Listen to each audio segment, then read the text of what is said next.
Suite les dernières réactions de la presse hongkongaise sur l'interprétation de l'article 104 de la loi fondamentale. L'article 104 a fait la une des journaux locaux de Hong Kong ces derniers jours. Deux législateurs élus ont utilisé un langage inapproprié et ont exprimé des messages anti-Chine lors d'une cérémonie de prestation de serment pour le Conseil législatif de la région administrative spéciale en octobre. L'interprétation de l'article 104 par le comité permanent de l'Assemblée populaire nationale affirme que les législateurs élus de Hong Kong doivent se conformer à la loi fondamentale de la région administrative spéciale de Hong Kong et jurer allégeance à la région en tant que partie de la Chine lors de la cérémonie de prestation de serment.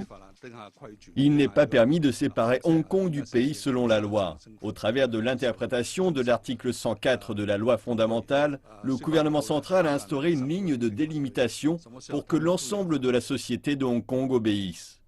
Certains journaux et périodiques locaux ont critiqué le comportement des législateurs élus lors de la cérémonie de prestation de serment.